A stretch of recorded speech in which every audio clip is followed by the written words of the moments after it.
What if I told you the Boston Celtics were ready to trade Derrick White, but only in exchange for a package so outrageous that even the most desperate franchises stepped back? According to Jake Fischer of the Stein line, the Celtics put out feelers, but the message to rival teams was crystal clear. If you want Derrick White, you'll need to pay Mikal Bridges-level prices, and if you think that's a light request, you clearly haven't been paying attention to how monumental that Knicks-Nets deal was. Let's break it down. When New York acquired Mikal Bridges, it gave Brooklyn a haul that would make most front offices panic. 5 first-round picks, 2 second-rounders, and multiple players just to get one two-way wing. That's the level of value Boston demanded for White, not a role player, not a useful guard. They see Derrick White as a core franchise piece, period. But here's where it gets more complex and more revealing. Why would Boston float White's name at all, especially after locking him in through 2029 and watching him have the best season of his career? The answer might not be about White's value on the court. It could be about something much bigger boiling underneath the surface. The Celtics are walking a financial tightrope, with Jason Tatum likely sidelined for most of the next season due to a torn Achilles. The franchise faces a brutal question: is it worth paying the second apron tax without your franchise star even on the floor? The recent moves trading Drew Holiday, shipping Kristaps Porzingis weren't about basketball fit. They were about survival in a new cap era. So when Boston leaked that it was listening on White and Jaylen Brown, it wasn't a random rumor, it was a warning shot to the rest of the league, and maybe even to their own locker room. But here's where things start to get uncomfortable. What does it say that no team was willing to even entertain that level of return for White? Is it a sign that the market doesn't value him like Boston does, or does it expose something deeper that Boston may have overplayed their hand? And if that's the case, why is nobody calling them out? The Celtics are no strangers to calculated leaks. This front office has a long history of floating ridiculous asks to shape public perception, but asking for a Bridges-level return while simultaneously cutting salary through major trades. That's not consistency, that's optics management. It's trying to look like you're all in while your actions scream retreat. Even more chilling, this all happened after Brad Stevens declared the core untouchable. So which version of the truth is real? You won't hear ESPN dive into this angle. You won't hear fans question it either, because Derrick White has become a fan favorite. But when you strip away the narrative and look at the numbers, the cap sheets, and the timing, this smells like something bigger. Why float White's name if there was no intention of letting him go? Why demand a historic package if the move was never going to happen? Unless the Celtics were testing the waters. Not to trade White today, but to justify doing it later. What happens when Tatum is out longer than expected? What happens if Brown can't carry the team alone? And what happens when the cap pressure doesn't ease up? That's when this absurd asking price becomes useful. It's a shield, a future headline. We didn't want to trade Derrick White, but we had no choice. The Al Horford trap. Why the Celtics might dump Anthony Simons. Without warning, Anthony Simons just landed in Boston, but don't get comfortable, because behind the scenes, the Celtics may already be planning his exit, and the real reason has very little to do with basketball and everything to do with Al Horford. That's right. A 38-year-old big man with diminishing minutes could end up being the domino that sends Simons packing before he even suits up. Let's be clear, the Celtics didn't acquire Simons for his shot creation. They acquired him because his contract is a weapon. At $27.7 million and expiring, it's the perfect financial chess piece in Brad Stevens' war against the luxury tax. Boston already dumped Drew Holiday and Kristaps Porzingis in a back-to-back salary purge that stunned the league. Those moves were just enough to get below the NBA's punishing second apron, but that wasn't the end game. That was step 1. Because right now, they're still over the luxury tax threshold. And if they want to keep both Al Horford and Luke Kornet, yes, to back up bigs, they're going to need to clear even more room. And Simons? He's the most obvious casualty. According to Jay King of The Athletic, Boston is actively exploring flipping Simons just days after acquiring him.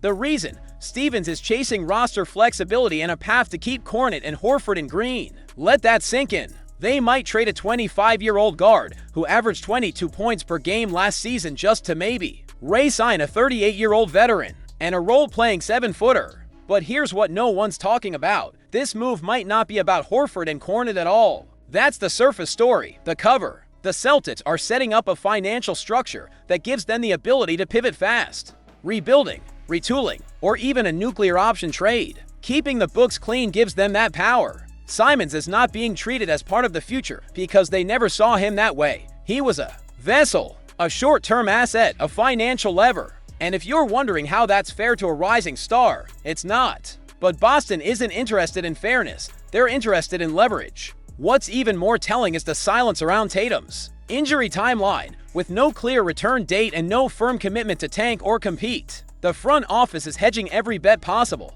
If they can't compete next year, why pay deep into the tax for a roster that's not contending? This isn't a roster move, it's a strategic retreat. And here's the most chilling part. What if this Simons situation is just a dry run for something bigger, a test case to see how the league reacts? If they can flip him without backlash, what's stopping them from quietly floating other names, maybe even Jaylen Brown? Before the trade deadline, Simons is the first signal, the warning shot. Boston wants you to believe this is about honoring Horford, about rewarding loyalty, but this isn't about Al. It's about control, financial, strategic, and narrative. They want to sell you the image of a team reloading while behind closed doors. They're gutting the roster and redefining the core. Because if the Celtics are willing to flip a young scorer like Simons in the name of flexibility, don't think for 1 second that anyone else is safe no matter what they say in the press conferences. Stay tuned. You're not going to believe what name surfaces in trade talks next. Celtics enter dangerous territory,